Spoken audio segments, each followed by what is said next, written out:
네 돈이 왜 네 가방에서 나와? 똑바로 말해! 내가 너를 도둑으로 키웠더냐? 할아버지, 그건 손녀는 입술만 달싹일 뿐 아무 말도 하지 못했습니다. 며칠 뒤 할아버지가 떨리는 손으로 분홍색 가방을 열었습니다. 가방 안에서 구겨진 쪽지 한 장이 나왔습니다. 쪽지를 읽어 내려가던 할아버지의 얼굴이 일그러지기 시작했습니다. 입을 틀어막았지만 터져나오는 울음을 막을 수 없었습니다. 도대체 그 쪽지엔 무엇이 적혀 있었던 걸까요? 그 진실이 지금부터 시작됩니다. 이야기가 궁금하시다면 구독과 좋아요 눌러주세요. 댓글로 지금 어디서 시청하고 계신지 소통해 주신다면 앞으로 더 좋은 영상 제작에 큰 힘이 됩니다. 새벽 4시 아파트 단지 경비실의 형광등이 파르르 떨리고 있었습니다. 68세 강태식은 낡은 사물함 앞에 쭈그려 앉아 떨리는 손으로 양말 뭉치를 꺼내 들었습니다. 손녀 은비의 중학교 입학을 앞두고 수학학원 등록금으로 석 달을 모아 넣어둔 20만 원. 그 돈을 오늘 학원에 가져다 주기로 한 날이었습니다. 양말을 풀었습니다. 한 겹, 두 겹, 텅 비어 있었습니다. 태식의 손이 허공에서 멈췄습니다. 분명히 여기 넣어뒀는데 어제 저녁까지만 해도 손으로 만져보며 확인했는데 마른 입술이 바르르 떨렸고 가슴 한복판에서 차가운 돌덩이가 굴러 내려오는 것 같았습니다. 내가 잘못 둔 건가? 태식은 사물함 구석구석을 뒤졌습니다. 경비복 주머니, 낡은 도시락 가방, 심지어 쓰레기통까지 어디에도 없었습니다. 20만 원, 누군가에겐 푼돈일지 모르지만 태식에겐 석 달치 컵라면과 새벽 순찰의 무게가 고스란히 담긴 돈이었습니다. 그때 어젯밤 일이 머릿속을 스쳤습니다. 오후 5시쯤이었을 겁니다. 손녀 은비가 경비실 문을 열고 들어왔었습니다. 학교 끝나고 바로 온 모양인지 체육복 차림 그대로였고 손에는 행주를 들고 있었습니다. 할아버지, 많이 피곤하시죠? 내가 바닥 좀 닦아드릴게요. 은비는 태식이 말릴 새도 없이 쪼그려 앉아 경비실 바닥을 닦기 시작했습니다. 구석에 쌓인 먼지까지 꼼꼼하게요. 태식은 그 모습을 보며 속으로 뿌듯해 했었습니다. 그래, 우리 은비는 착하지. 부모 없이 컸어도 이렇게 반듯하게 크고 있으니까. 그런데 지금 그 장면이 다르게 보이기 시작했습니다. 은비가 바닥을 닦을 때 내가 졸았었나? 사물함 근처를. 태식은 고개를 세차게 저었습니다. 아니야, 은비가 그럴 리 없어. 그 애가 할아버지 돈에 손을 대? 말도 안 돼. 하지만 한번 피어난 의심은 쉽게 꺼지지 않았습니다.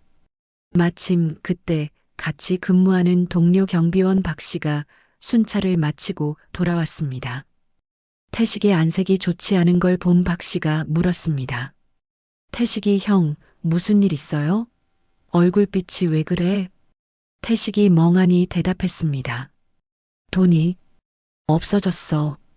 은비 학원비로 모아둔 거. 박 씨가 고개를 갸웃하더니 목소리를 낮춰 말했습니다.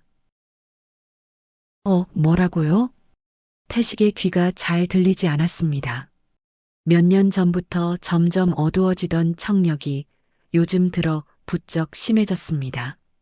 TV 볼륨을 끝까지 올려도 웅웅거리는 소리만 들렸고 사람들이 말을 걸면 입모양을 보고 짐작해야 할 때가 많았습니다. 뭐라고?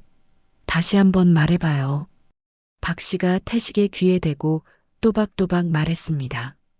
요즘 애들 사춘기 되면 부모 돈에도 손댄다니까요. 설마 은비가 그런 건 아니겠죠? 그 말이 태식의 가슴에 못처럼 박혔습니다. 은비의 최근 행동들이 하나씩 떠올랐습니다. 요즘 부쩍 귀가 시간이 늦어졌습니다. 학교 끝나면 바로 오던 아이가 어느 날부턴가 해가 뉘엿뉘엿질 때쯤에야 현관문을 열었습니다. 어디 갔다 왔어? 물으면 그냥 친구랑 놀았어요 라고만 했습니다. 손톱 밑에 검은 때가 끼어 있던 것도 이상했습니다.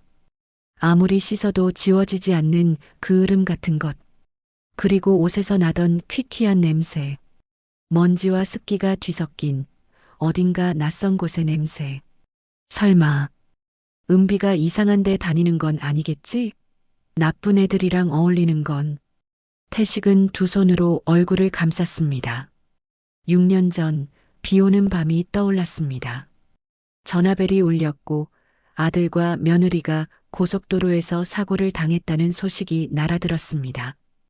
빗길에 미끄러진 트럭이 반대편에서 들이받았다고 했습니다. 두 사람 다 현장에서. 그 뒤의 기억은 흐릿합니다. 다만 장례식장에서 7살 은비가 엄마 아빠를 찾으며 울던 모습만 선명하게 남아 있습니다. 그때부터 태식과 아내가 은비를 맡아 키웠습니다. 힘들었지만 둘이 함께라 버틸 수 있었습니다. 그런데 3년 전 아내마저 세상을 떠났습니다. 아들을 잃은 충격이 화병이 되고 그 화병이 암을 키웠습니다. 병원비에 허덕이다 결국 하늘로 보낸 날 태식 씨는 아내의 영정 앞에서 맹세했습니다. 여보, 내가 은비 반듯하게 키울게. 부모 없는 자식 소리 절대 안 듣게 할 테니까 걱정 말고 가요. 그 맹세가 오늘따라 무겁게 느껴졌습니다. 학원 상담 시간은 오전 10시. 이제 몇 시간밖에 남지 않았습니다. 돈이 없으면 등록을 못합니다. 다음 달에 다시 오라는 소리를 들어야 합니다. 은비가 원하던 학원인데 친구들은 벌써 다 다니고 있다고 했는데 태식의 초조함이 극에 달했습니다. 손가락 끝이 차갑게 식었고 심장이 불규칙하게 뛰었습니다. 일단 집에 가서 은비한테 물어봐야겠다. 아니, 물어보면 뭘 어쩌겠다고. 그 애가 가져갔으면? 아니야, 은비가 그럴 애가 아니야. 근데 만약. 생각이 꼬리에 꼬리를 물었습니다. 새벽 근무를 마치고 집으로 돌아온 태식은 현관문을 열자마자 거실에 놓인 은비의 가방을 보았습니다. 낡은 책가방. 어깨끈이 해져서 실밥이 튀어나온 그 가방이 오늘따라 유독 무겁게 보였습니다. 태식의 손이 천천히 그 가방 쪽으로 뻗어갔습니다. 열어볼까? 아니, 은비를 못 믿는 것 같잖아. 근데 돈이 없어진 건 사실이고 손이 가방 지퍼에 닿았다가 다시 떨어졌습니다. 닿았다가 떨어졌습니다. 태식은 그 자리에 한참을 서 있었습니다. 손녀를 믿고 싶은 마음과 진실을 확인하고 싶은 마음이 가슴속에서 팽팽하게 줄다리기를 했습니다. 그때 은비의 방문이 스르륵 열렸습니다. 잠에서 깬 은비가 눈을 비비며 나왔습니다. 할아버지가 자기 가방 앞에 서 있는 모습을 보더니 고개를 갸웃했습니다.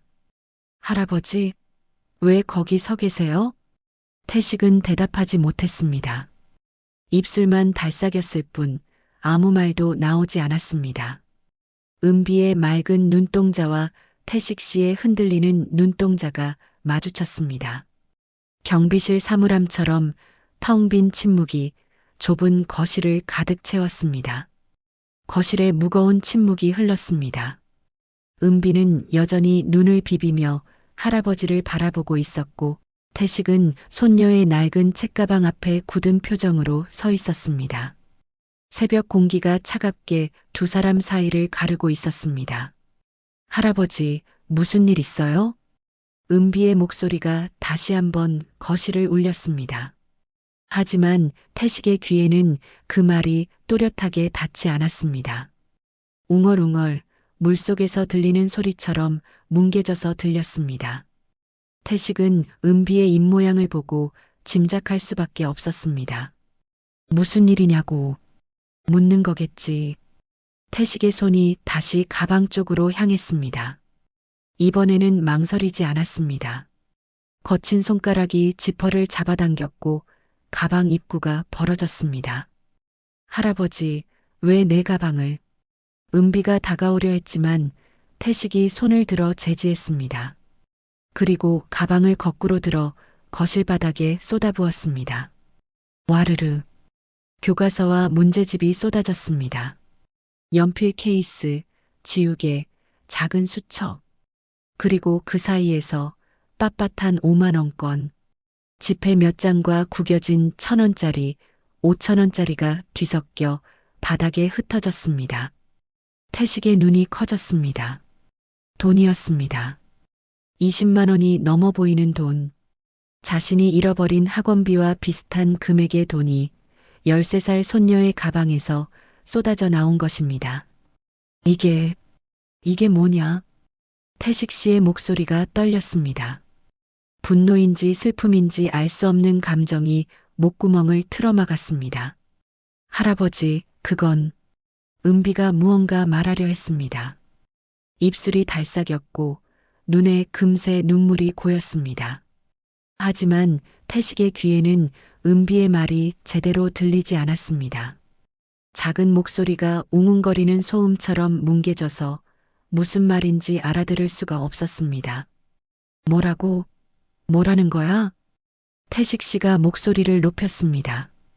은비가 더 작은 목소리로 다시 말했습니다. 겁에 질린 아이가 할 수 있는 최선의 설명이었을 겁니다. 하지만 태식 씨에게는 그저 입만 달싹거리는 것으로 보였습니다. 웅얼웅얼.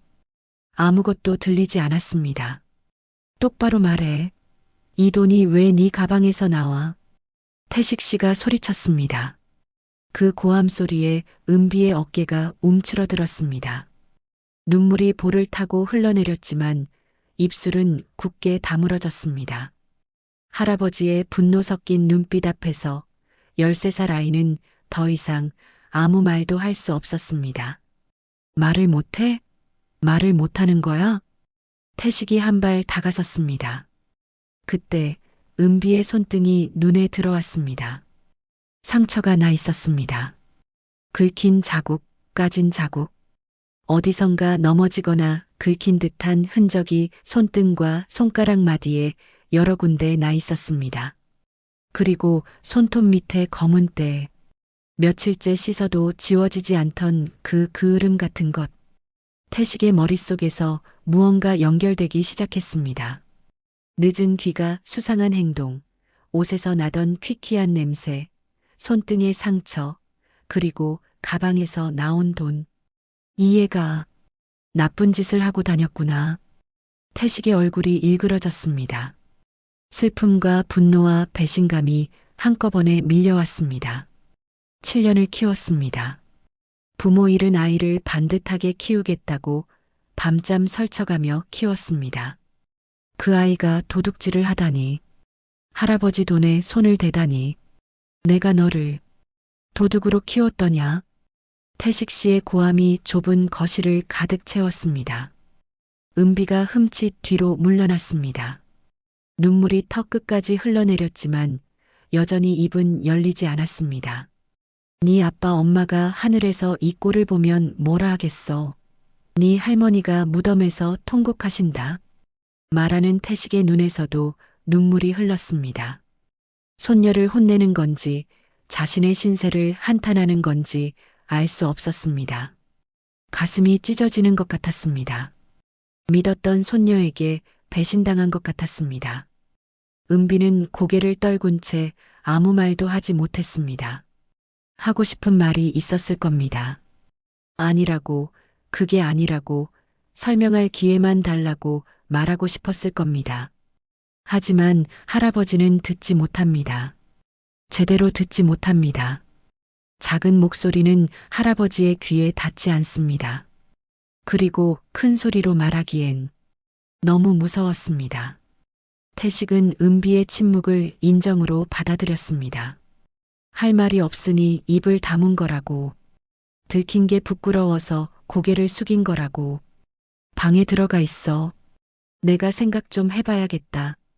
태식이 낮은 목소리로 말했습니다. 은비는 고개를 든 채 할아버지를 올려다봤습니다. 눈물에 젖은 눈으로요. 무언가 말하려는 듯 입술이 움직였지만 끝내 소리는 나오지 않았습니다. 들어가라니까. 은비가 돌아서서 방으로 뛰어들어갔습니다. 문이 닫혔습니다. 태식은 떨리는 손으로 방문 바깥에 의자를 갖다 놓았습니다. 문이 열리지 않도록.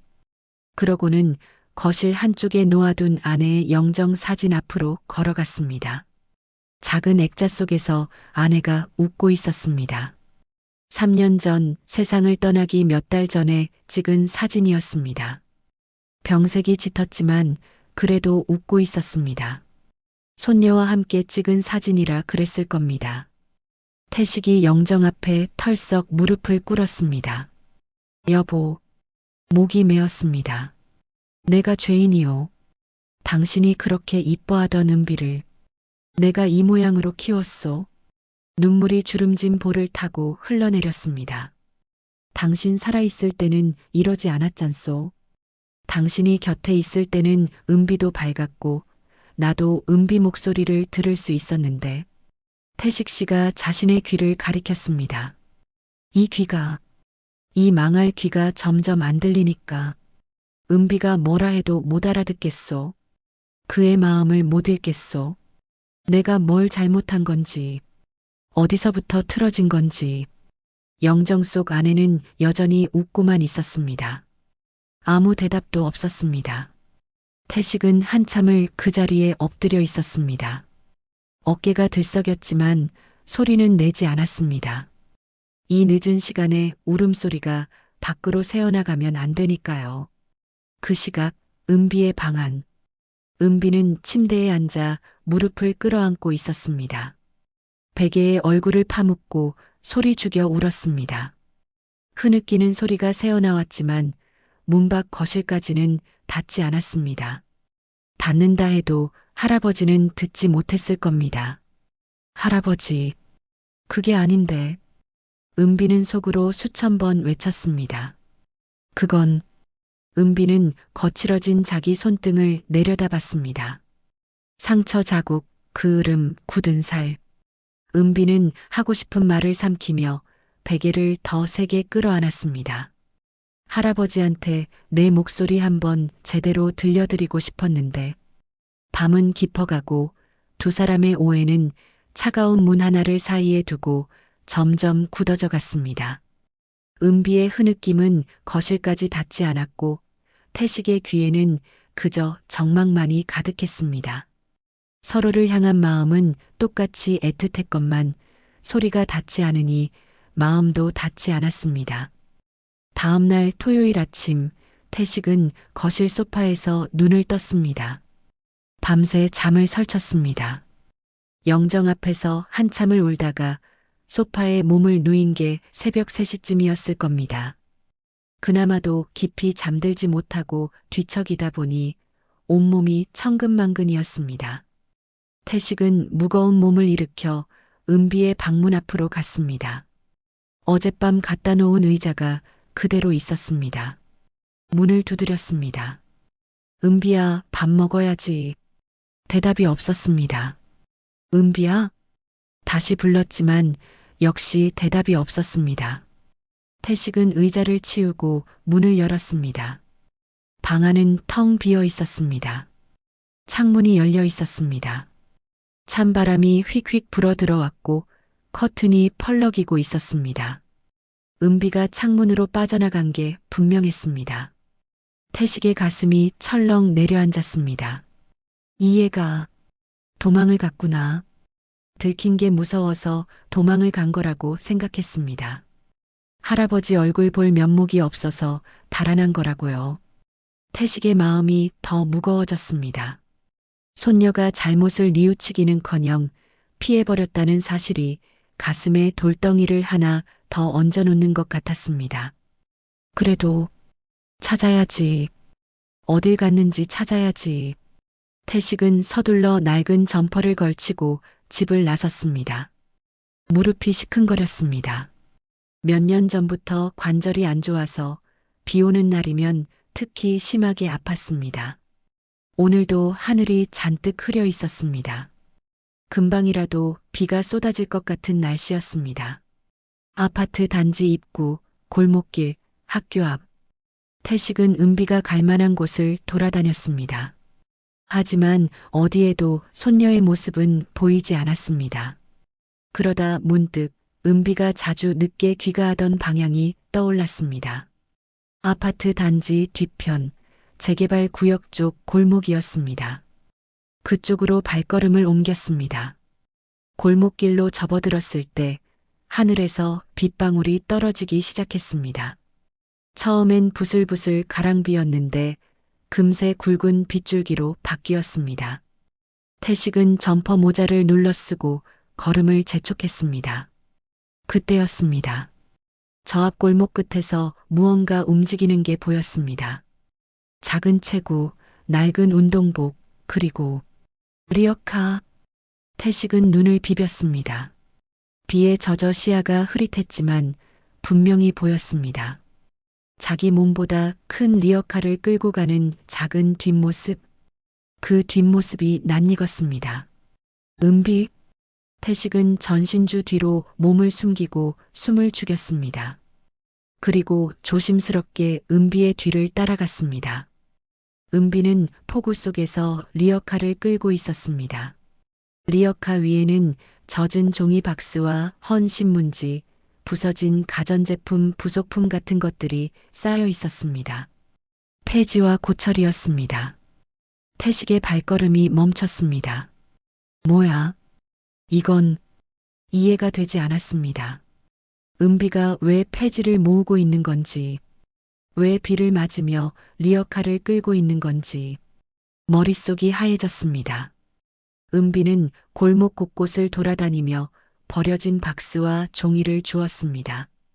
비에 젖으면 무게가 늘어서 안 받아준다는 걸 아는지 최대한 비를 덜 맞은 것들을 골라 담았습니다. 작은 손이 쉴 새 없이 움직였습니다. 그러다 한 건물 처마 밑에서 박스 더미를 발견한 은비가 달려갔습니다. 허겁지겁 박스를 리어카에 실으려는데 발이 미끄러졌습니다. 퍽! 은비가 빗물 고인 웅덩이에 넘어졌습니다. 무릎을 땅에 찧었고 손바닥으로 바닥을 짚었습니다. 아야! 은비의 입에서 짧은 비명이 터져 나왔습니다. 하지만 그 소리는 쏟아지는 빗소리에 묻혀버렸습니다. 멀찍이 떨어져서 숨어있던 태식의 귀에는 닿지 않았습니다. 비 오는 날 더 먹먹해지는 귀는 손녀의 아픔조차 들을 수 없었습니다. 은비는 잠시 웅덩이에 주저앉아 있었습니다. 무릎이 쓰라렸을 겁니다. 손바닥도 까졌을 겁니다. 하지만 은비는 이를 악물고 다시 일어났습니다. 그리고 젖은 박스를 하나씩 다시 주워 리어카에 실었습니다. 태식은 전신주 뒤에서 그 모습을 보고 있었습니다. 손이 떨렸습니다. 다리에 힘이 풀렸습니다. 비에 젖은 점퍼가 무겁게 어깨를 눌렀지만 그보다 더 무거운 건 가슴속에 차오르는 알 수 없는 감정이었습니다. 이게 뭐야? 이게 대체 뭐냐고. 어젯밤 손녀를 도둑이라 불렀습니다. 가방을 뒤지고 소리를 지르고 방에 가뒀습니다. 그런데 그 손녀가 지금 폭우 속에서 폐지를 줍고 있습니다. 리어카를 끌다 넘어지고 다시 일어나 또 죽고 있습니다. 왜 이러는 거야? 이 돈이 필요해서? 뭐가 필요한 거야? 태식은 아직 모든 진실을 알지 못했습니다. 하지만 한 가지는 알 것 같았습니다. 은비가 나쁜 짓을 해서 돈을 번 게 아니라는 걸요. 이렇게까지 힘들게 일해서 돈을 모으고 있었다는 걸요. 그럼 가방에 있던 그 돈들이 전부 이렇게 번 거란 말이야? 태식의 다리가 풀렸습니다. 전신주에 등을 기대고 천천히 주저앉았습니다. 빗물이 얼굴을 타고 흘러내렸지만 눈물인지 빗물인지 구분이 되지 않았습니다. 차라리 남의 돈을 훔친 게 낫겠다. 태식은 두 손으로 얼굴을 감쌌습니다. 내 새끼가 왜 이 고생을 하고 있는 거야? 아직 13살밖에 안 된 애가 왜 이런 일을 하고 있어? 내가 뭘 잘못한 거야? 내가 뭘 못해줬길래 이 어린 것이? 은비가 리어카를 끌고 골목 끝으로 사라져 갔습니다. 고물상 쪽으로 향하는 것 같았습니다. 태식은 따라가려다 멈췄습니다. 지금 가서 뭐라고 해야 할지 몰랐습니다. 어떤 얼굴로 손녀를 마주해야 할지 몰랐습니다. 어젯밤에 나는 저 애한테 뭐라고 했지? 도둑이라고 했습니다. 부모님이 하늘에서 통곡한다고 했습니다. 할머니가 무덤에서 우신다고 했습니다. 그 말들이 머릿속에서 맴돌았습니다. 날카로운 모처럼 가슴을 찔렀습니다. 태식은 전신주 아래 쪼그리고 앉은 채 빗속에서 한참을 울었습니다. 주먹으로 가슴을 쳤습니다. 쿵, 쿵. 먹먹한 심장이 아팠습니다. 듣지 못하는 귀가 원망스러웠습니다. 그 귀 때문에 손녀의 진심을 알아채지 못했습니다. 그 귀 때문에 엉뚱한 오해를 했습니다. 여보, 나 어쩌면 좋겠소? 하늘에 있는 아내에게 물었습니다. 대답은 없었습니다. 그저 빗줄기만 더 거세게 쏟아질 뿐이었습니다. 한참 뒤 태식은 무거운 몸을 일으켰습니다. 아직 모든 진실을 알아야 했습니다.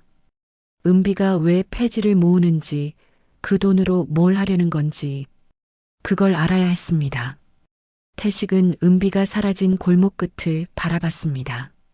고물상, 그 고물상 주인이라면 뭔가 알고 있을지도 몰랐습니다.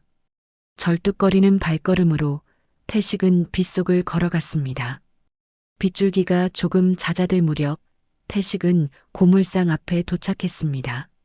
낡은 함석 지붕 아래로 폐지와 고철이 산처럼 쌓여 있었습니다. 녹슨 냉장고, 부서진 선풍기, 헌 신문지 더미, 퀴퀴한 냄새가 코를 찔렀습니다.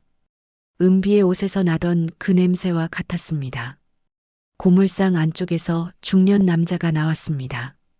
기름때 묻은 작업복을 입은 사내, 고물상 주인 최 씨였습니다. 태식과는 이 동네에서 오래 얼굴을 본 사이였습니다.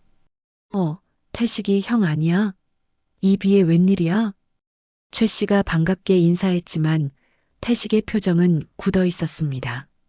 젖은 점퍼에서 물이 뚝뚝 떨어졌고 눈빛은 차갑게 가라앉아 있었습니다. 최 사장, 태식의 목소리가 낮게 깔렸습니다. 우리 은비가 여기 왔지? 최 씨의 표정이 살짝 굳었습니다. 뭔가 눈치를 챈 듯했습니다. 은비? 조금 전에 왔다 갔는데 그 애한테 왜 이런 일을 시킨 거야? 태식이 갑자기 목소리를 높였습니다. 최 씨가 움찔했습니다. 형, 무슨 소리야? 내가 시킨 게 아니라 아직 13살밖에 안 된 애야. 중학교도 안 간 애가 폐지를 줍고 리어카를 끌고 비 맞으며 넘어지고 그걸 왜 받아줬어? 왜 말리지 않았어? 태식의 고함이 고물상 안을 울렸습니다. 쌓여있던 폐지 더미가 바람에 흔들렸습니다. 최 씨는 한참 태식을 바라보다가 갑자기 표정이 싸늘하게 변했습니다. 강태식? 최 씨의 말투가 달라졌습니다. 존댓말이 사라지고 날카로운 목소리가 튀어나왔습니다. 형 지금 나한테 화내는 거야? 태식이 움찔했습니다. 최 씨가 한 발 다가왔습니다. 형 귀가 안 들리는 건 알았어. 동네 사람들 다 알아. 근데 말이야, 태식이 형. 최 씨가 태식의 눈을 똑바로 쳐다봤습니다. 형 귀만 안 들리는 줄 알았는데 마음까지 막힌 거였어? 태식의 입이 굳게 다물어졌습니다. 무슨 말인지 이해가 되지 않았습니다. 뭐라고? 내가 은비한테 일을 시켰다고? 천만에. 그 애가 찾아왔어. 1년 전에. 리어카 손잡이보다 손이 작던 꼬마가 여기 와서 뭐라고 했는지 알아? 최 씨가 고물상 안쪽으로 들어가더니 낡은 서랍에서 뭔가를 꺼내 들고 나왔습니다. 작은 통장이었습니다. 표지가 낡아서 모서리가 해져 있었습니다. 이거 봐. 최 씨가 통장을 태식 앞에 내밀었습니다. 태식이 떨리는 손으로 통장을 받아 펼쳤습니다. 보청기 적금. 통장 첫 장에 은비의 삐뚤빼뚤한 글씨로 그렇게 적혀 있었습니다. 그 아래로 금액이 적힌 줄이 빼곡했습니다. 3,000원, 5,000원, 2,000원, 8,000원. 적은 금액들이 1년치 가까이 쌓여 있었습니다. 태식의 눈앞이 흐려졌습니다. 보청기, 적금? 그래. 형 보청기 사들이려고 그 어린 것이 1년 동안 폐지를 모았어. 최 씨의 목소리가 조금 누그러졌지만 여전히 단단했습니다. 은비가 처음 왔을 때 나도 말렸어. 어린애가 무슨 폐지 줍기냐고 할아버지한테 말씀드리고 용돈 받아 쓰라고. 근데 그 애가 뭐라고 했는지 알아? 태식은 아무 말도 할 수 없었습니다. 그저 통장을 들고 선 채로 최 씨의 말을 들었습니다. 아저씨, 우리 할아버지 귀가 안 들려요. TV 볼륨을 끝까지 올려도 잘 못 들으세요. 내가 말을 걸어도 못 들으시고 자꾸 되물으세요. 그래서 내가 보청기 사드리려고요. 할아버지 생신에 선물로 드릴 거예요. 최 씨가 잠시 말을 멈추고 태식을 바라봤습니다. 그러면서 또 이러더라고. 할아버지한테 내 목소리 한 번만 똑똑하게 들려드리고 싶어요. 내가 공부하는 소리, 할아버지 부르는 소리, 한 번만 제대로 들려드리고 싶어요. 태식의 무릎에서 힘이 빠졌습니다. 비틀거리다 고물상 앞에 쌓인 폐지 더미에 손을 짚었습니다. 젖은 종이 박스가 푹 꺼졌습니다. 은비가, 그랬어? 그래, 그랬어. 1년 동안 방과 후에 여기 와서 일했어. 비 오는 날도, 눈 오는 날도. 손이 텄는지 연고 달라고 한 적도 있어. 근데 한 번도 힘들다고 안 했어. 오히려 나한테 고맙다고 하더라고. 폐지 받아줘서 고맙다고. 최 씨가 고물상 한쪽을 가리켰습니다. 구석에 작은 공간이 있었고 거기에 비닐로 덮인 폐지 더미가 따로 쌓여 있었습니다. 저거 봐. 저게 은비가 모은 거야. 비 안 맞게 내가 따로 모아뒀어. 저 애가 땀 흘려 모은 건데 버릴 수가 있나? 태식은 그 폐지 더미를 멍하니 바라봤습니다. 작은 손으로 한 장 한 장 주워 모은 종이들, 무거운 리어카를 끌고 빗속을 걸으며 모은 것들, 그게 산처럼 쌓여 있었습니다. 이 어린 것이, 이걸 다. 태식의 눈에서 눈물이 흘러내렸습니다. 빗물에 이미 젖은 얼굴 위로 뜨거운 눈물이 섞여 흘렀습니다. 형 귀가 안 들리는 건 병이니까 어쩔 수 없어. 근데 형 마음도 안 들려? 저 어린 것 마음도 안 들려? 태식은 고개를 들 수 없었습니다. 최 씨의 말 한마디 한마디가 가슴에 못을 박았습니다. 아니, 못보다 더 깊이 파고들었습니다. 미안. 하다. 태식의 입에서 겨우 그 말이 흘러나왔습니다. 주름진 볼 위로 눈물이 줄줄 흘렀습니다. 나한테 미안하다고 하지 마. 은비한테 해. 최 씨가 태식의 어깨에서 손을 뗐습니다.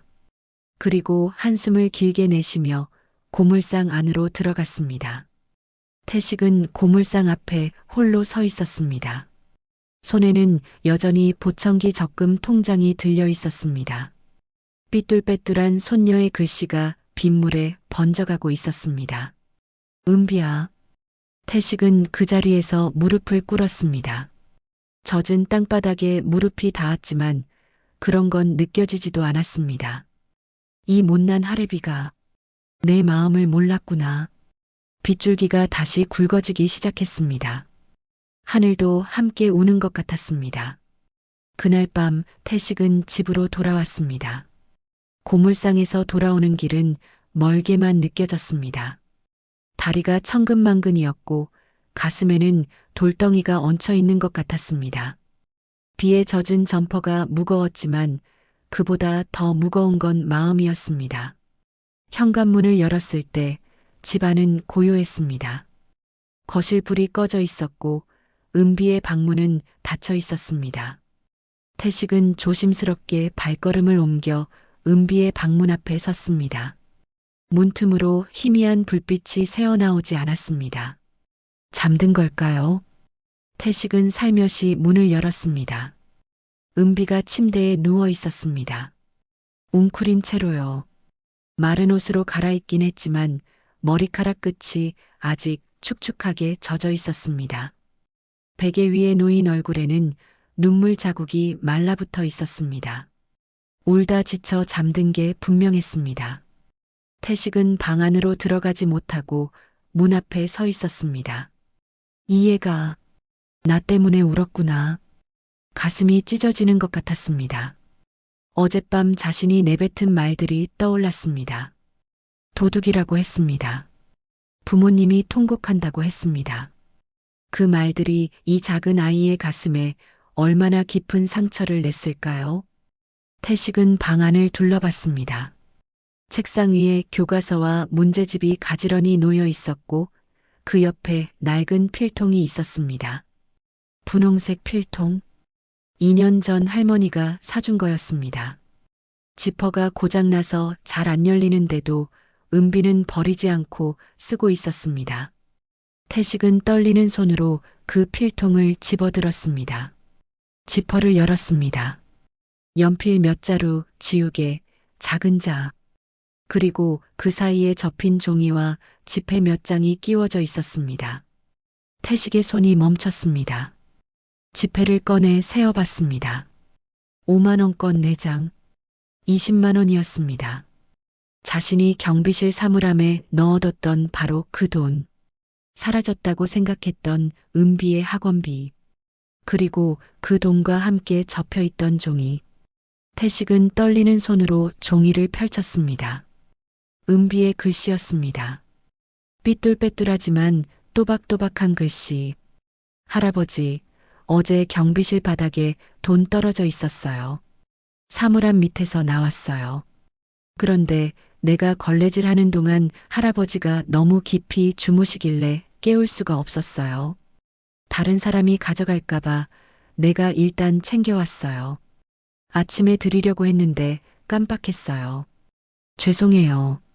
태식의 눈앞이 흐려졌습니다.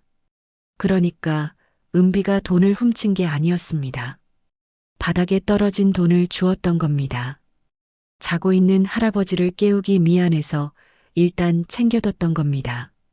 그리고 아침에 드리려고 했는데 그 전에 할아버지가 가방을 뒤져버린 거였습니다. 아! 태식의 입에서 신음 같은 소리가 새어나왔습니다. 종이를 뒤집었습니다. 뒷면에도 글씨가 있었습니다. 더 작은 글씨로 조심스럽게 적혀 있었습니다. 할아버지, 나 폐지 팔아서 돈 모으고 있어요. 그 돈이랑 이거 합쳐서 보청기 사드릴게요. 할아버지 생신에 선물로 드리려고 했는데 들키면 안 되는데 이건 비밀이에요. 할아버지가 내 공부하는 소리 들었으면 좋겠어요. 내가 할아버지 부르는 소리도요. 태식은 그 자리에 주저앉았습니다. 손에 든 종이가 흔들렸습니다. 아니, 손 전체가 떨리고 있었습니다. 글씨가 눈물에 번져 잘 보이지 않았습니다. 이 애가 나한테 보청기를. 경비실 바닥에 돈이 떨어진 소리를 못 들었습니다. 귀가 안 들리니까요. 그래서 돈이 사라진 줄 알았습니다. 그리고 은비를 의심했습니다. 은비가 울면서 해명하려던 소리도 못 들었습니다. 귀가 안 들리니까요. 웅얼거림으로만 들렸습니다. 그래서 말을 못하는 거라고, 들킨 게 부끄러운 거라고 오해했습니다. 은비가 빗속에서 넘어지며 지른 비명도 못 들었습니다. 귀가 안 들리니까요. 모든 게 이 먹먹한 귀 때문이었습니다. 태식은 책상 서랍을 열었습니다. 혹시 또 뭔가 있을까 싶어서요. 서랍 안에 작은 공책이 있었습니다. 표지에 일기장이라고 적혀 있었습니다. 열어서는 안 될 것 같았습니다. 손녀의 비밀을 들여다보는 건 옳지 않은 일이었습니다. 하지만 태식의 손은 멈추지 않았습니다. 떨리는 손으로 일기장을 펼쳤습니다.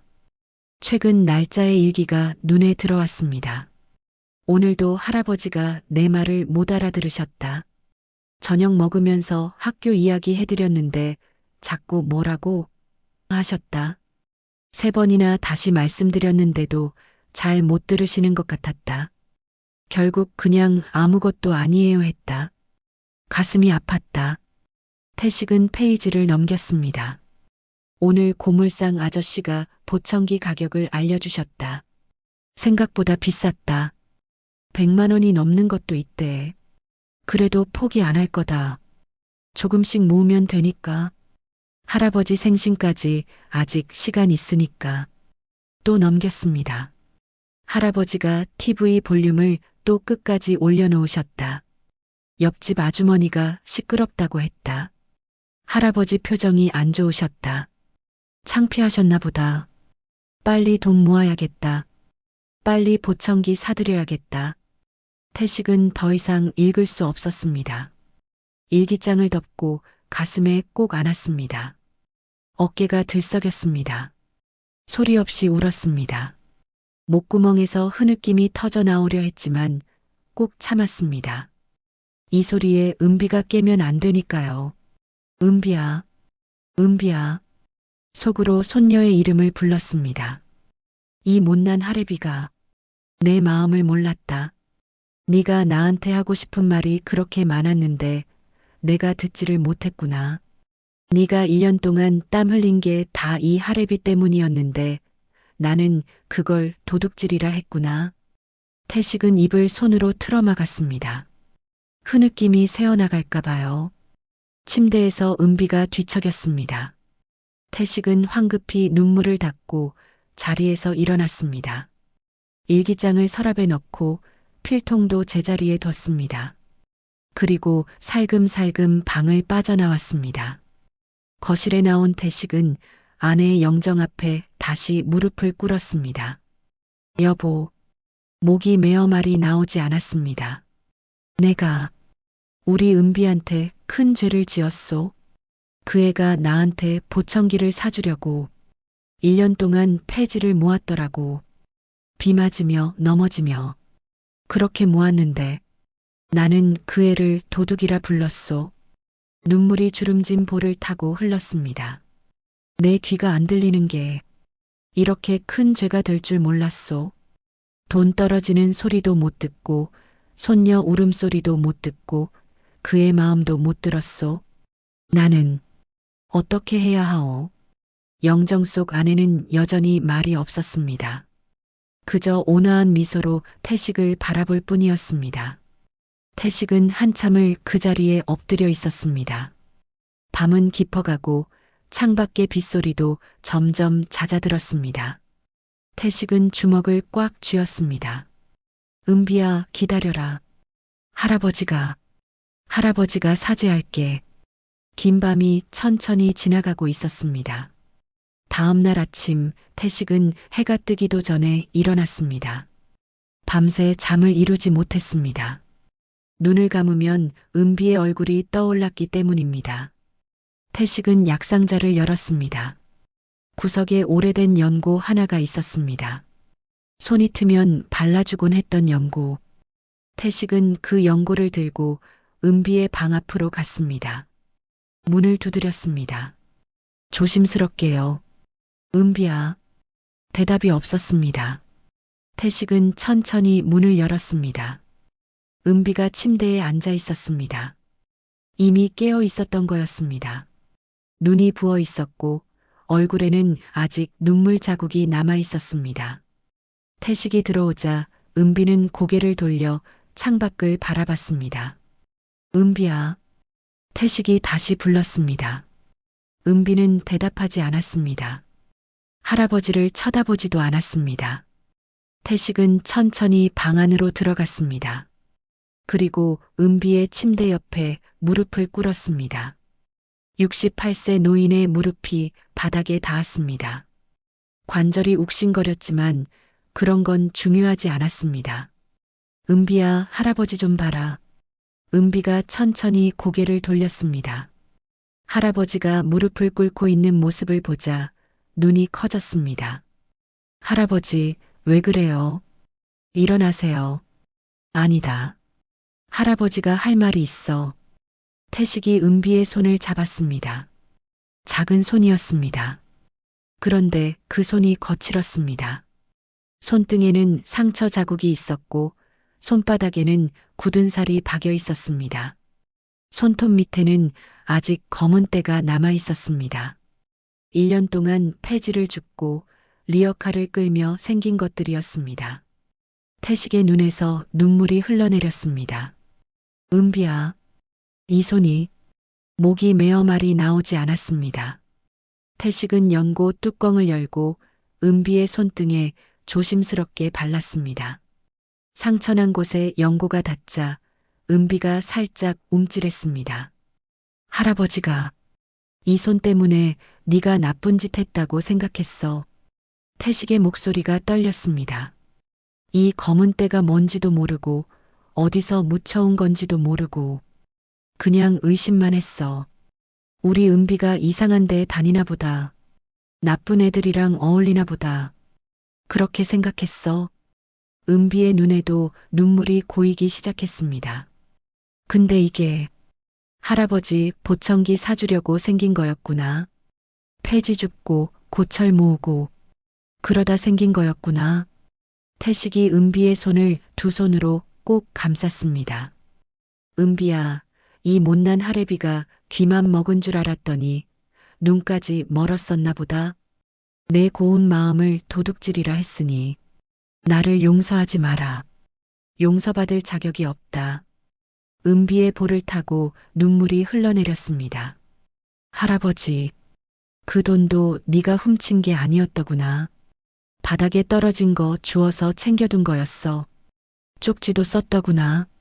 아침에 주려고 했다고. 근데 할아버지가 그것도 모르고. 태식은 더 이상 말을 잇지 못했습니다. 목구멍이 막혀버렸습니다. 어깨가 들썩였습니다. 은비가 침대에서 내려왔습니다. 그리고 무릎 꿇은 할아버지 앞에 쪼그려 앉았습니다. 할아버지, 나도 미안해요. 은비의 목소리도 떨리고 있었습니다. 내가 바로 말씀드렸어야 했는데 할아버지가 너무 깊이 주무시길래 깨우면 피곤하실까봐 그래서 그냥 챙겨뒀는데 그게 오해가 될 줄 몰랐어요. 아니야, 내 잘못이 아니야. 근데 나도 할아버지한테 제대로 말을 못했어요. 할아버지가 귀가 안 들리시니까. 은비가 고개를 숙였습니다. 눈물이 뚝뚝 바닥에 떨어졌습니다. 나 맨날 할아버지 불렀어요.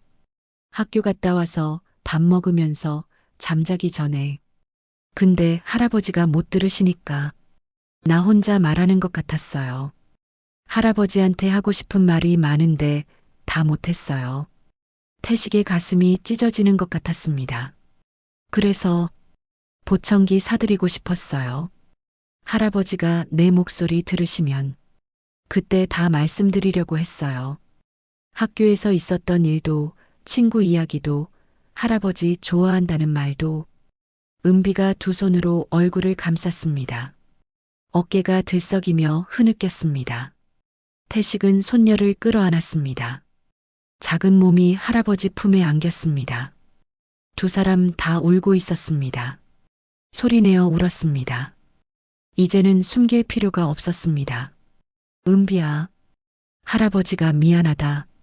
내 부모도 못 지켰고 할머니도 보냈고 이제 너밖에 없는데 내 마음도 못 알아봤어. 아니에요, 할아버지. 할아버지 잘못 아니에요. 내 귀가 멀어서 내 목소리도 못 듣고 그래서 이 지경이 됐어. 다 이 못난 귀 때문이야. 은비가 할아버지를 더 꼭 안았습니다. 할아버지, 나 할아버지 미워 안 해요. 진짜야. 할아버지가 있어서 내가 여기 있는 거야. 엄마 아빠 돌아가시고 할머니도 돌아가시고 할아버지 없었으면 나 어떻게 됐겠어요. 태식의 품에서 은비가 고개를 들었습니다. 눈물에 젖은 눈으로 할아버지를 올려다봤습니다. 할아버지가 나 키워줬잖아요.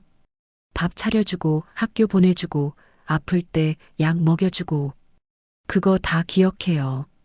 할아버지 귀가 안 들려도 괜찮아요. 나한테는 그냥 할아버지인 거야. 태식은 손녀의 얼굴을 두 손으로 감쌌습니다. 눈물로 젖은 볼을 엄지손가락으로 닦아줬습니다. 은비야. 태식의 목소리가 단단해졌습니다. 할아버지가 약속할게. 이제 내 목소리 똑똑히 들을게. 은비가 고개를 갸웃했습니다. 네가 모은 돈, 할아버지 비상금이랑 합치면 보청기 살 수 있을 거야. 할아버지가 보청기 할게. 그래서 내 목소리 제대로 들을게. 은비의 눈이 커졌습니다. 진짜요? 할아버지 진짜 보청기 하실 거예요? 그래, 진짜야. 네가 그렇게 고생해서 모은 돈인데 할아버지가 안 하면 그게 사람이냐? 은비의 얼굴에 웃음이 번졌습니다. 눈물이 마르기도 전에 환한 웃음이 피어났습니다. 그 웃음을 보자 태식의 마음에도 따스한 기운이 퍼졌습니다. 할아버지, 그럼 내 목소리 들을 수 있는 거야? 진짜 똑똑하게? 그래, 똑똑하게 들을 거야. 네가 학교에서 뭐 했는지, 친구들이랑 뭐 했는지 다 들을 거야. 은비가 할아버지를 다시 꼭 안았습니다. 고마워요, 할아버지. 정말 고마워요. 태식은 손녀의 등을 토닥였습니다.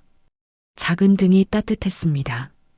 창밖으로 아침 햇살이 들어오기 시작했습니다. 어젯밤 내린 비가 그치고 구름 사이로 해가 얼굴을 내밀었습니다. 오랜만에 보는 맑은 하늘이었습니다. 두 사람의 오해가 풀린 것처럼 날씨도 개어가고 있었습니다.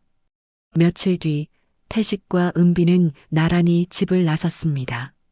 목적지는 시내에 있는 보청기 매장이었습니다.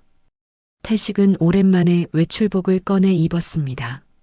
장롱 깊숙이 넣어뒀던 낡은 정장 재킷이었습니다. 아내 장례식 때 입었던 옷. 그 뒤로 한 번도 꺼내지 않았는데 오늘은 왠지 제대로 차려입고 싶었습니다. 은비도 깨끗한 옷으로 갈아입었습니다. 할머니가 사주셨던 원피스를 꺼내 입었습니다. 3년 전에 큰 사이즈로 산 거라 소매가 조금 짧아졌지만 은비는 그 옷을 좋아했습니다.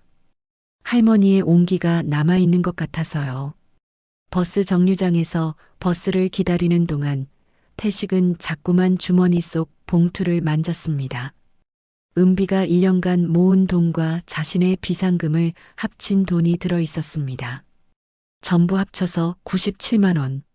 적은 돈은 아니었지만 보청기 가격이 얼마인지 정확히 몰랐기에 마음이 불안했습니다. 버스가 도착했습니다. 두 사람은 나란히 앉았습니다. 은비가 할아버지의 손을 꼭 잡았습니다.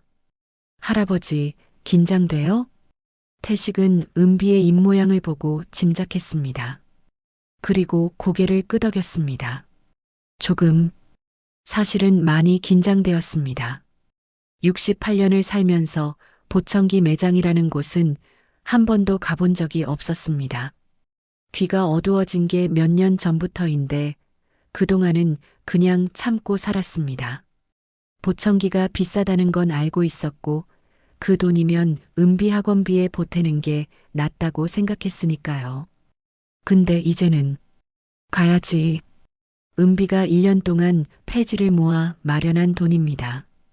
비를 맞고 넘어지고 손이 트도록 일해서 모은 돈입니다. 그 돈을 외면할 수는 없었습니다. 30분쯤 지나 버스에서 내렸습니다. 시내 중심가의 큰 건물 2층에 보청기 매장이 있었습니다. 태식은 매장 앞에서 발걸음을 멈췄습니다. 유리문 너머로 깔끔한 실내가 보였습니다. 흰 조명 아래 진열된 작은 기기들, 상담 테이블에 앉아있는 직원. 왠지 모르게 어깨가 움츠러들었습니다. 경비실에서 밤새 졸다가 이런 깨끗한 곳에 오니 자신이 초라해 보이는 것 같았습니다. 할아버지, 왜 그래요? 들어가요. 은비가 할아버지의 손을 잡아 끌었습니다. 태식은 심호흡을 하고 문을 열었습니다. 매장 안으로 들어서자 젊은 여직원이 밝은 미소로 다가왔습니다. 어서 오세요. 어떻게 오셨어요? 태식은 대답하지 못했습니다. 직원의 말이 잘 들리지 않았습니다. 매장 안에 은은하게 흐르는 음악 소리와 에어컨 소리가 섞여서 사람 목소리가 뭉개졌습니다. 은비가 대신 대답했습니다. 저희 할아버지가 귀가 잘 안 들리세요. 보청기 상담하러 왔어요. 직원이 고개를 끄덕이며 상담 테이블로 안내했습니다. 태식과 은비는 나란히 앉았습니다. 먼저 청력 검사를 해봐야 해요. 어르신 귀가 어느 정도인지 확인해야 맞는 보청기를 추천해 드릴 수 있거든요. 직원이 또박또박 크게 말했습니다. 태식은 그제야 알아들었습니다. 검사실로 들어갔습니다. 헤드폰 같은 것을 귀에 쓰고 소리가 들리면 버튼을 누르는 방식이었습니다. B- 하는 소리가 여러 번 났습니다. 높은 소리, 낮은 소리, 큰 소리, 작은 소리. 태식은 집중해서 들으려 했지만 들리는 소리가 많지 않았습니다. 검사가 끝나고 다시 상담 테이블로 돌아왔습니다. 직원의 표정이 조금 굳어 있었습니다. 어르신, 검사 결과가 나왔는데요. 직원이 서류를 내밀었습니다. 그래프 같은 것이 그려져 있었는데 태식에게는 무슨 뜻인지 알 수 없었습니다. 고도 난청이에요. 오래 방치하셔서 청력 손실이 많이 진행됐어요. 태식의 얼굴이 굳어졌습니다. 더 늦으셨으면 보청기로도 힘들 뻔했어요. 진작 오셨어야 했는데. 직원의 말에 은비의 얼굴이 창백해졌습니다. 할아버지 손을 꽉 잡았습니다. 그럼 보청기 하면 들을 수 있는 거죠? 할아버지 귀 나아질 수 있는 거죠? 네, 지금이라도 보청기를 맞추시면 많이 좋아지실 거예요. 다행히 완전히 안 들리는 건 아니시니까요. 은비가 안도의 한숨을 내쉬었습니다. 태식도 가슴을 쓸어내렸습니다. 그럼 보청기 가격이 어떻게 되나요? 은비가 물었습니다. 직원이 카탈로그를 펼쳐 보여줬습니다. 어르신 청력에 맞는 제품으로 추천드리면요. 이 모델이 150만 원이고요. 좀 더 좋은 건 200만 원대예요. 기본형은 100만 원 정도 하는데 어르신처럼 난청이 심하신 분은 기본형으로는 좀 부족할 수 있어요. 태식의 얼굴이 어두워졌습니다. 150만 원, 200만 원, 주머니에 있는 돈은 97만 원.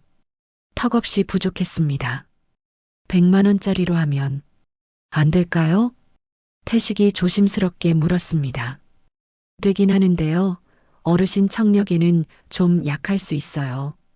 시끄러운 데서는 잘 안 들리실 수도 있고요. 태식은 한참 카탈로그를 들여다봤습니다. 그러다 고개를 저었습니다. 이 돈이면 은비 학원비 1년치야. 너무 비싸. 그냥 안 해도 되겠다. 은비가 놀란 얼굴로 할아버지를 쳐다봤습니다. 할아버지, 무슨 말이에요?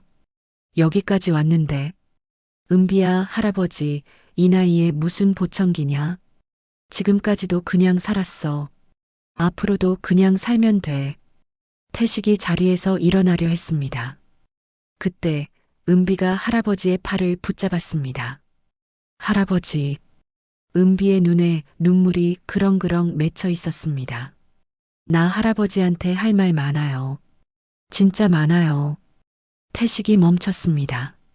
학교에서 있었던 일도 말하고 싶고, 친구 이야기도 하고 싶고, 할아버지 보고 싶었다는 말도 하고 싶었어요.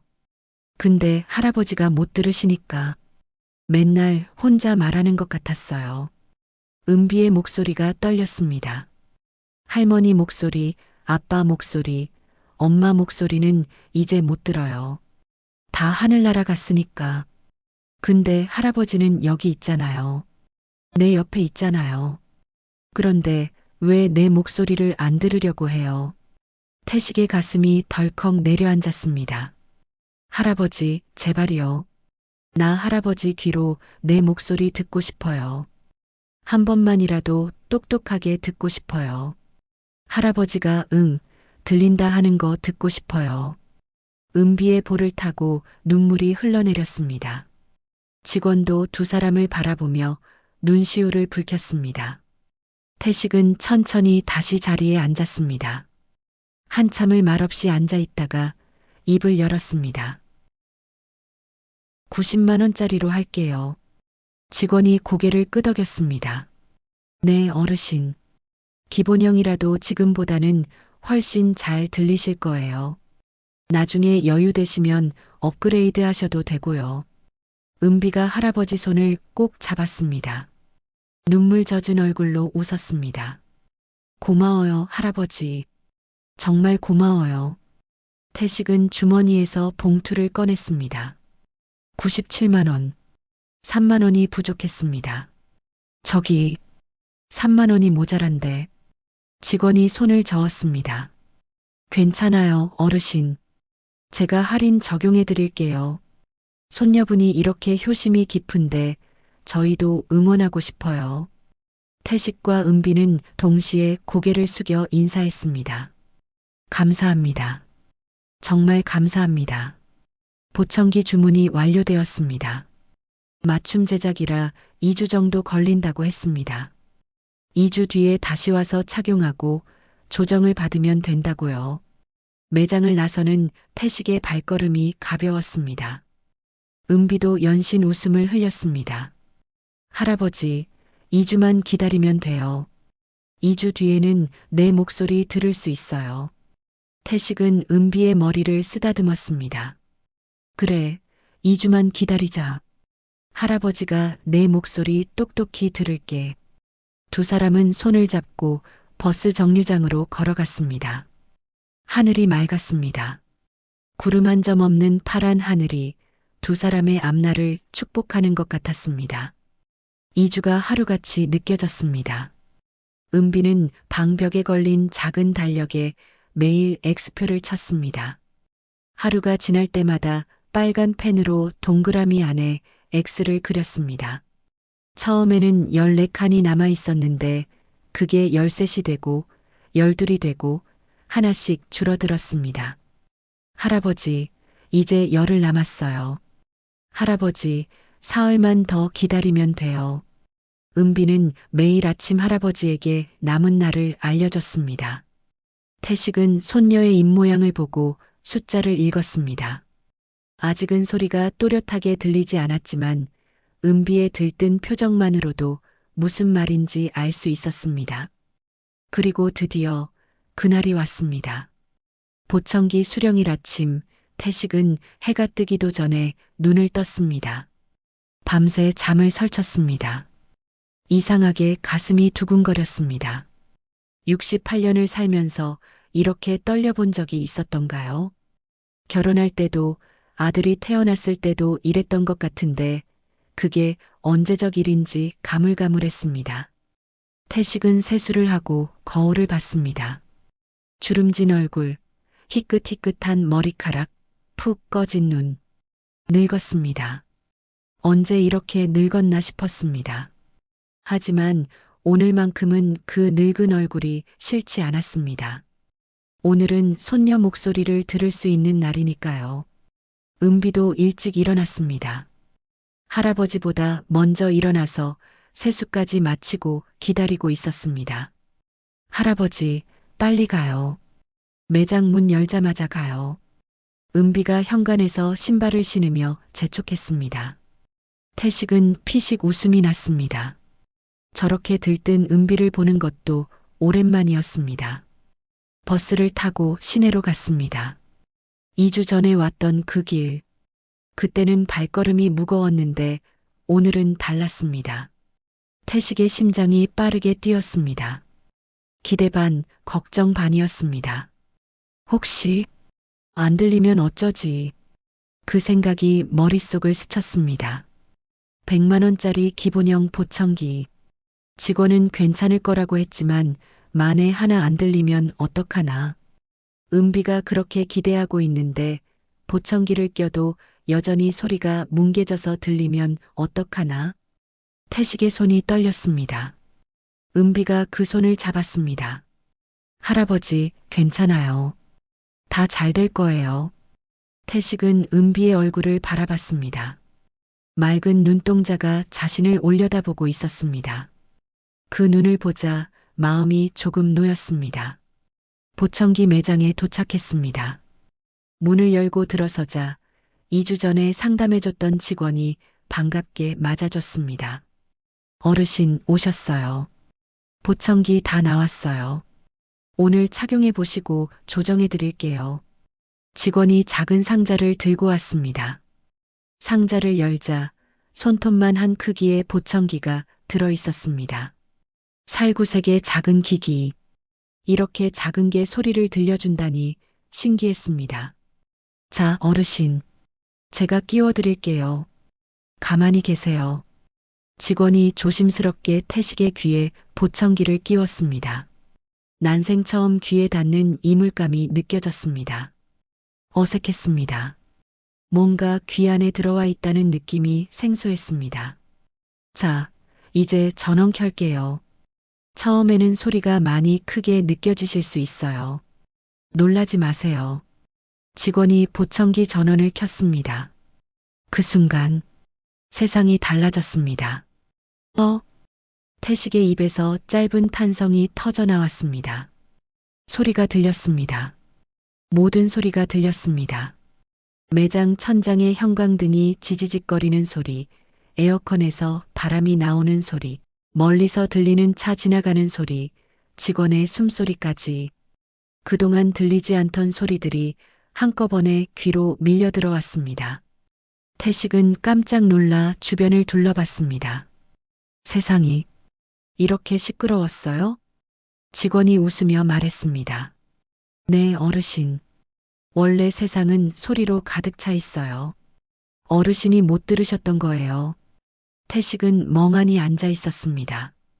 형광등 소리가 이렇게 또렷하게 들리다니. 에어컨 바람 소리가 이렇게 선명하게 들리다니. 신기했습니다. 마치 물속에 있다가 수면 위로 올라온 기분이었습니다. 그동안 먹먹하게 막혀있던 귀가 뻥 뚫린 것 같았습니다. 그때 은비가 태식 앞으로 다가왔습니다. 은비는 할아버지의 눈을 똑바로 바라봤습니다. 그리고 조용히, 아주 조용히 속삭였습니다. 할아버지. 태식의 몸이 굳었습니다. 들렸습니다. 은비의 목소리가 들렸습니다. 웅얼거림이 아니었습니다. 물속에서 들리는 것 같은 뭉개진 소리가 아니었습니다. 또렷하고 맑고 선명한 목소리, 손녀의 목소리. 할아버지, 내 목소리 들려요? 은비가 다시 물었습니다. 여전히 작은 목소리였습니다. 예전 같았으면 절대 들리지 않았을 크기의 목소리. 태식의 눈에서 눈물이 흘러내렸습니다. 들린다. 목이 메어 말이 나오지 않았습니다. 오냐, 들린다. 은비야, 내 목소리가 들린다. 태식은 두 손으로 얼굴을 감쌌습니다. 어깨가 들썩였습니다. 참으려 했지만 참을 수가 없었습니다. 70평생 굳게 닫아뒀던 눈물샘이 터져버린 것 같았습니다. 은비도 울고 있었습니다. 눈물이 볼을 타고 줄줄 흘러내렸습니다. 하지만 입가에는 웃음이 걸려 있었습니다. 울면서 웃고 있었습니다. 할아버지, 진짜요? 진짜 들려요? 그래, 진짜 들린다. 내 숨소리까지 들린다. 태식이 손으로 눈물을 닦으며 말했습니다. 내 숨소리가 꽃잎 떨어지는 소리처럼 예쁘게 들린다. 은비가 할아버지에게 안겼습니다. 작은 몸이 할아버지 품에 쏙 들어갔습니다. 태식은 손녀를 꼭 안았습니다. 은비의 심장 소리가 들렸습니다.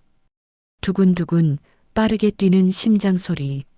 그 소리가 이렇게 아름다운 줄 몰랐습니다. 직원도 눈시울을 붉히며 두 사람을 바라봤습니다. 매장 안에 있던 다른 손님들도 고개를 돌려 이 장면을 지켜봤습니다. 할아버지와 손녀가 끌어안고 우는 모습에 모두들 마음이 뭉클해진 것 같았습니다. 한참을 그렇게 안고 있다가 은비가 고개를 들었습니다. 그리고 할아버지의 얼굴을 두 손으로 감싸며 말했습니다. 할아버지, 나 할 말 있어요. 뭔데? 그동안 못했던 말이에요.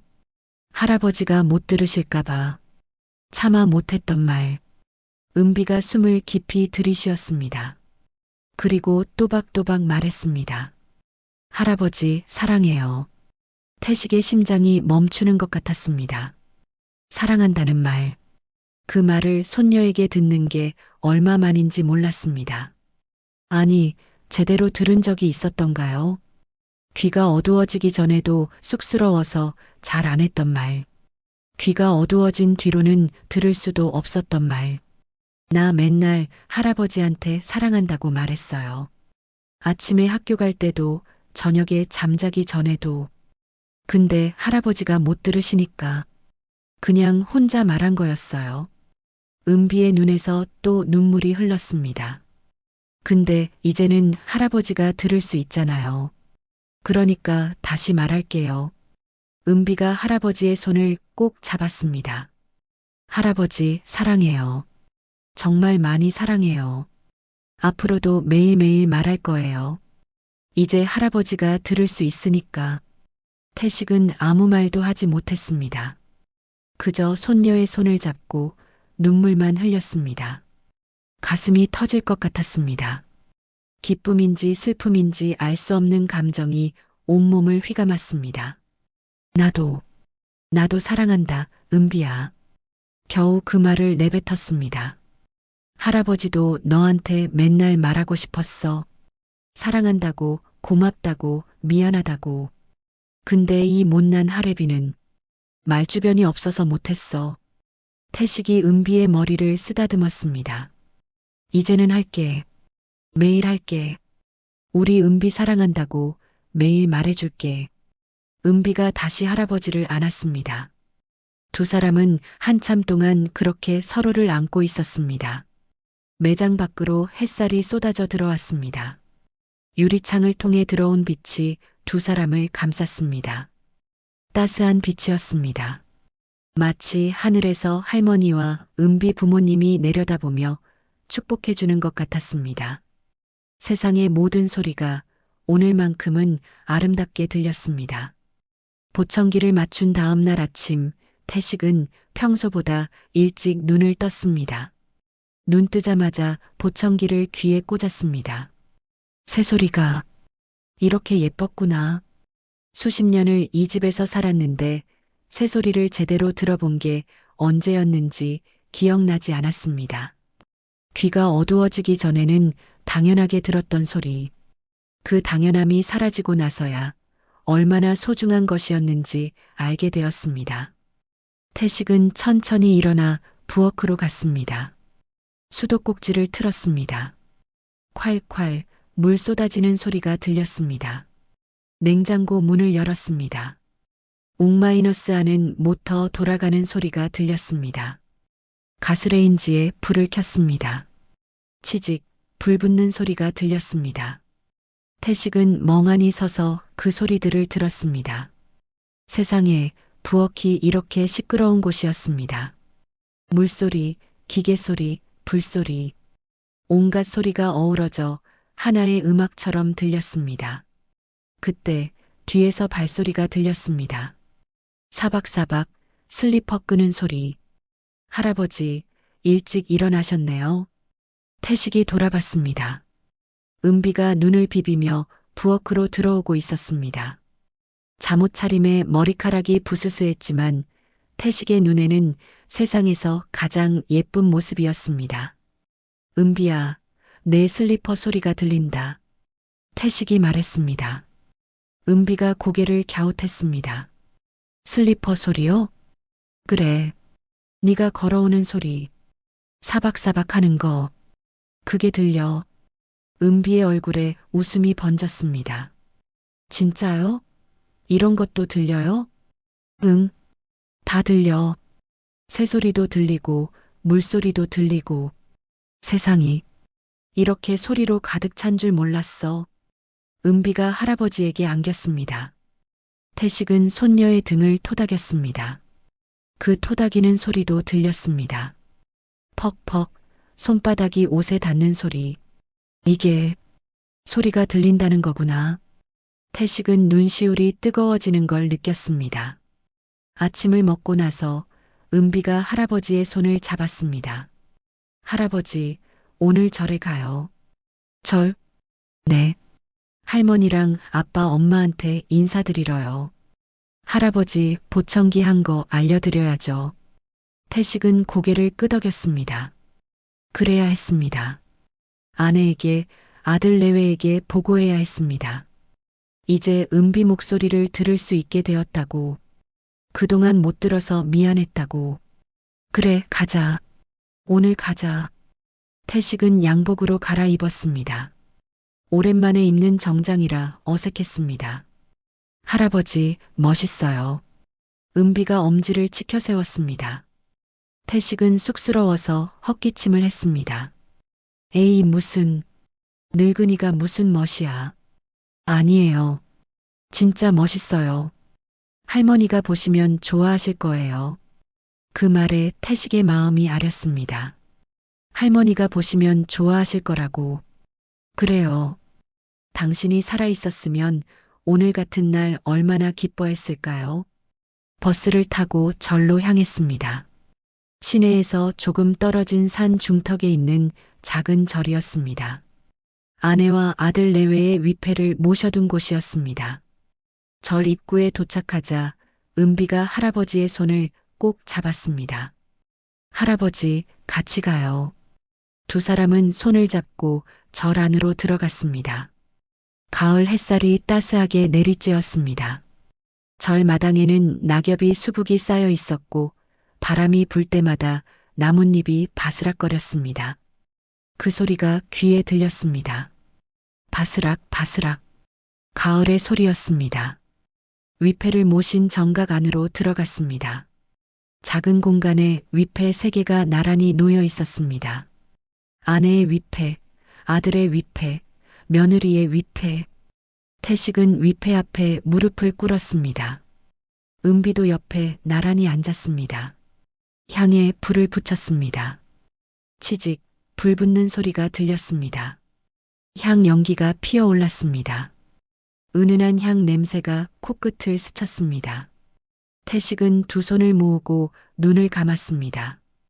그리고 천천히 입을 열었습니다. 여보, 목소리가 떨렸습니다. 나요, 당신 남편. 오늘 보고 드릴 게 있어서 왔소. 향 연기가 천천히 피어올랐습니다. 마치 아내가 듣고 있는 것 같았습니다. 내가 보청기를 했소. 은비가 사줬소. 태식의 눈에서 눈물이 흘러내렸습니다. 그 어린 것이 1년 동안 폐지를 모았더라고. 비 맞으며 넘어지며 이 못난 할애비 보청기 사주겠다고. 그것도 모르고 나는 그 애를 도둑이라 불렀소. 당신이 살아있었으면 나한테 뭐라고 했을까? 호되게 혼냈겠지. 태식이 고개를 숙였습니다. 이제는 들려요. 은비 목소리가 들려요. 그 애가 사랑한다고 하는 것도 들었소. 얼마나 예쁘던지. 당신도 들었으면 좋았을 텐데. 태식이 고개를 들어 위패를 바라봤습니다. 여보, 이제 은비 목소리 똑똑하게 들으며 잘 키울게요. 당신 목까지 내가 잘할게요. 그러니까 거기서 지켜봐 주오. 우리 은비 잘 크는 거 지켜봐 주오. 태식이 깊이 절을 올렸습니다. 이마가 바닥에 닿았습니다. 옆에서 은비도 두 손을 모으고 있었습니다. 눈을 감고 무언가 중얼거리고 있었습니다. 태식은 보청기 덕분에 그 작은 속삭임을 들을 수 있었습니다. 아빠, 엄마. 은비의 목소리가 떨렸습니다. 나 은비야. 잘 지내고 있어요. 할아버지랑 둘이서 잘 지내고 있어요. 은비가 눈을 떴습니다. 눈에 눈물이 그렁그렁 맺혀 있었습니다. 아빠, 엄마. 나 할아버지 보청기 사드렸어요. 이제 할아버지가 내 목소리 들을 수 있어요. 내가 사랑한다고 하면 할아버지가 나도 사랑한다 하실 수 있어요. 은비의 볼을 타고 눈물이 흘러내렸습니다. 나 학원도 다닐 거예요. 할아버지가 등록해 주셨어요. 열심히 공부해서 훌륭한 사람 될게요. 아빠 엄마가 하늘에서 봐도 부끄럽지 않은 사람 될게요. 은비가 깊이 절을 올렸습니다. 그리고 할아버지 오래오래 건강하게 모실게요. 아빠 엄마 대신 내가 잘 모실게요. 걱정하지 마세요. 태식은 옆에서 그 말을 듣고 있었습니다. 손녀의 작은 속삭임이 귀에 또렷하게 들렸습니다. 가슴이 뜨거워졌습니다. 눈물이 멈추지 않았습니다. 태식이 은비의 손을 잡았습니다. 작은 손이 따뜻했습니다. 은비야, 내 할아버지, 내 아빠가 하늘에서 보고 있을 거다. 우리 은비 장하다고, 우리 딸 효녀라고, 그렇게 말하고 있을 거야. 은비가 할아버지를 올려다봤습니다. 눈물 젖은 눈으로요. 할머니도요? 그래, 할머니도. 당신이 그렇게 이뻐하던 은비가 이렇게 컸으니 얼마나 기뻐하시겠어. 태식이 은비의 머리를 쓰다듬었습니다. 고맙다, 은비야. 이 할아버지한테 와줘서, 할아버지 곁에 있어줘서. 은비가 할아버지에게 안겼습니다. 위패 앞에서 두 사람은 한참 동안 서로를 안고 있었습니다. 향 연기가 천천히 피어올랐습니다. 마치 하늘로 올라가 소식을 전하는 것 같았습니다. 할아버지와 손녀가 잘 지내고 있다고, 서로 사랑하며 살고 있다고, 절에서 나올 때 햇살이 더욱 따스하게 느껴졌습니다. 태식과 은비는 손을 꼭 잡고 산길을 내려왔습니다. 발밑에서 낙엽 밟히는 소리가 바스락바스락 들렸습니다. 할아버지, 낙엽 소리 들려요? 응, 들린다. 예쁘죠? 그래, 예쁘다. 세상에 이렇게 예쁜 소리가 많은 줄 몰랐어. 은비가 할아버지 팔에 매달렸습니다. 이제 매일 예쁜 소리 들을 수 있어요. 할아버지. 태식은 손녀를 내려다보며 미소 지었습니다. 그래, 매일 들을 거야. 내 목소리가 제일 예쁘니까 그거 매일 들을 거야. 두 사람의 웃음소리가 가을산에 퍼져나갔습니다. 그로부터 며칠 뒤 은비의 학원 첫 등원일이 밝았습니다. 아침부터 은비는 들떠 있었습니다. 할아버지, 나 준비됐어요. 은비가 현관에서 신발을 신으며 말했습니다. 태식은 그 목소리를 또렷하게 들었습니다. 보청기를 낀 뒤로 은비의 모든 말이 선명하게 귀에 들어왔습니다. 그래, 할아버지도 준비됐다. 할아버지도요? 어디 가시게요? 학원까지 데려다 줘야지. 첫날인데. 은비가 손사래를 쳤습니다. 에이, 괜찮아요. 나 혼자 갈 수 있어요. 할아버지 다리 아프시잖아요. 아프긴 뭐가 아파. 오늘은 할아버지가 데려다 줄 거야. 첫날이니까. 태식의 목소리가 단호했습니다. 은비는 더 이상 말리지 않았습니다. 사실은 할아버지가 함께 가주는 게 좋았습니다. 혼자 가면 왠지 떨릴 것 같았거든요. 두 사람은 나란히 집을 나섰습니다. 아침 햇살이 따스했습니다. 가을이 깊어지면서 공기가 제법 서늘해졌지만 햇볕이 닿는 곳은 여전히 따뜻했습니다. 태식은 걸으면서 주변의 소리에 귀를 기울였습니다. 자동차 지나가는 소리, 아이들 뛰어가는 소리, 어디선가 들려오는 라디오 소리. 세상은 온갖 소리로 가득 차 있었습니다. 예전에는 그저 웅웅거리는 소음으로만 들렸던 것들이 이제는 하나하나 구분되어 들렸습니다. 할아버지, 저기 참새 소리 들려요? 은비가 가로수를 가리키며 물었습니다. 나뭇가지 위에 참새 몇 마리가 앉아 짹짹거리고 있었습니다. 응, 들린다. 짹짹거리네. 예전에는 안 들리셨죠? 그래. 새가 우는지도 몰랐어. 그냥 조용한 줄 알았지. 은비가 할아버지 팔짱을 꼈습니다. 이제는 다 들리니까 좋죠?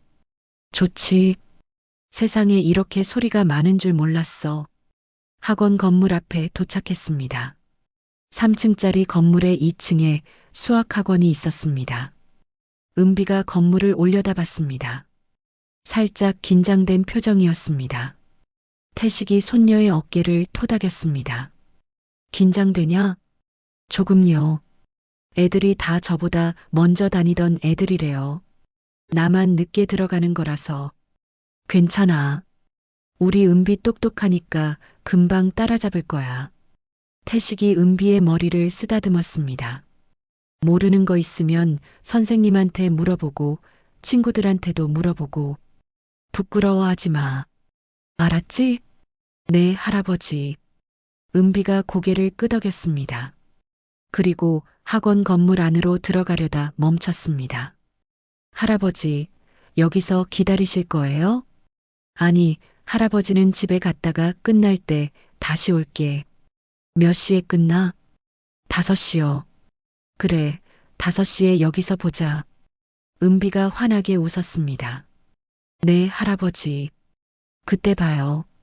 태식은 발걸음을 돌렸습니다. 집으로 돌아가는 길 마음이 뿌듯했습니다. 은비가 학원에 다니게 되었습니다. 그토록 원하던 수학학원. 친구들 다 다니는데 자기만 못 다닌다고 속상해하던 아이였습니다. 이제야 보내주게 되어서 다행이었습니다. 5시가 되었습니다. 학원 문이 열리고 아이들이 쏟아져 나왔습니다. 왁자지껄한 소리가 들렸습니다. 아이들 웃음소리, 떠드는 소리, 뛰어가는 발소리. 그 소리들이 하나하나 귀에 들렸습니다. 은비를 찾았습니다. 그때 저 멀리서 소리가 들렸습니다. 할아버지. 태식의 귀가 번쩍 뜨였습니다. 은비의 목소리였습니다. 학원 입구에서 손을 흔들며 부르는 소리. 20m는 떨어져 있었을 겁니다. 예전 같았으면 절대 들리지 않았을 거리였습니다. 하지만 지금은 들렸습니다. 선명하게 들렸습니다. 태식이 환하게 웃으며 손을 흔들었습니다. 은비야. 은비가 뛰어왔습니다. 달리는 발소리가 들렸습니다. 타닥타닥 운동화가 땅을 박차는 소리. 그 소리가 점점 가까워졌습니다. 은비가 할아버지 앞에 도착해 헐떡거렸습니다. 할아버지, 내가 부르는 소리 들었어요? 그래, 들었다. 똑똑하게 들렸어. 은비의 얼굴에 환한 웃음이 피어났습니다. 진짜요? 저기서 불렀는데도요? 응, 진짜야. 내 목소리는 어디서 불러도 들릴 것 같아. 은비가 할아버지에게 안겼습니다. 태식은 손녀의 등을 토닥였습니다. 학원 어땠어? 재밌었어요. 선생님이 잘 가르쳐 주셨어요. 오늘 배운 거 다 이해했어요. 그래, 우리 은비 똑똑하네. 그리고요. 은비가 가방을 뒤적이더니 종이 한 장을 꺼냈습니다. 오늘 푼 문제지였습니다. 할아버지, 봐요. 오늘 수학 문제 다 맞았어요. 태식이 종이를 받아봤습니다. 빨간 펜으로 동그라미가 빼곡하게 쳐져 있었습니다. 100점. 은비가 첫날부터 100점을 맞은 거였습니다. 야, 우리 은비 대단하네.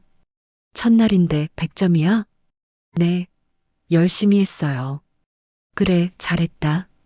할아버지 귀로 똑똑히 들었다. 우리 은비 100점 맞았다고. 은비가 깔깔 웃었습니다. 그 웃음소리가 태식의 귀에 맑게 울렸습니다. 세상에서 가장 아름다운 소리였습니다. 할아버지, 집에 가요. 배고파요. 그래, 가자. 오늘 저녁은 할아버지가 맛있는 거 해줄게. 진짜요? 뭐 해주실 건데요? 김치찌개. 네가 좋아하잖아. 좋아요. 두 사람은 손을 잡고 집으로 향했습니다. 해가 서쪽으로 기울고 있었습니다. 하늘이 주황빛으로 물들기 시작했습니다. 노을이 지는 저녁이었습니다. 두 사람이 걷는 길 위로 노을빛이 쏟아졌습니다. 할아버지, 노을 예쁘다. 그래, 예쁘네. 할아버지, 저 노을 보면서 뭐가 생각나요? 태식은 잠시 생각했습니다. 글쎄, 할머니 생각나네. 할머니랑 이렇게 저녁에 산책하곤 했거든. 할머니요? 응. 할머니가 살아있을 때 저녁마다 같이 걸었어. 노을 지는 거 보면서 은비가 할아버지 팔을 꼭 잡았습니다. 할머니도 지금 우리 보고 계실까요? 그럼 하늘에서 보고 계시겠지. 우리 둘이 손잡고 걷는 거 할머니가 뭐라고 하실까요? 태식이 하늘을 올려다봤습니다. 노을빛 구름 사이로 아내의 얼굴이 보이는 것 같았습니다. 온화하게 웃고 있는 얼굴. 잘하고 있다고 하실 거야. 우리 은비 잘 크고 있다고. 태식이 당신 수고한다고. 은비가 피식 웃었습니다. 할아버지, 나도 할머니 보고 싶어요. 그래, 할아버지도 보고 싶다. 두 사람은 말없이 걸었습니다. 노을이 점점 짙어졌습니다. 하늘이 온통 붉은 빛으로 물들었습니다. 세상에서 가장 아름다운 저녁이었습니다. 태식이 걸음을 멈추고 하늘을 올려다봤습니다. 그리고 천천히 입을 열었습니다. 은비야, 고맙다. 모료 할아버지. 네가 할아버지한테 소리를 찾아줬어. 네가 아니었으면 할아버지는 평생 이 소리들 못 듣고 살았을 거야. 내 목소리도 못 듣고. 태식의 눈가가 촉촉해졌습니다. 은비야, 네가 내 귀고 내 세상이다. 할아버지한테 소리를 돌려준 건 너야. 은비의 눈에도 눈물이 맺혔습니다. 하지만 입가에는 미소가 걸려 있었습니다. 할아버지, 나도 고마워요. 나한테 할아버지가 있어서. 엄마 아빠 없어도 할머니 안 계셔도 할아버지가 있어서 나 괜찮아요. 두 사람은 서로를 바라보며 웃었습니다. 눈물 젖은 얼굴로 환하게 웃었습니다. 노을이 두 사람을 감쌌습니다. 붉은 빛이 온몸을 물들였습니다. 마치 하늘이 축복을 내려주는 것 같았습니다.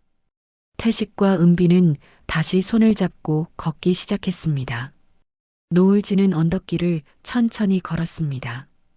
두 사람의 뒷모습이 점점 작아졌습니다.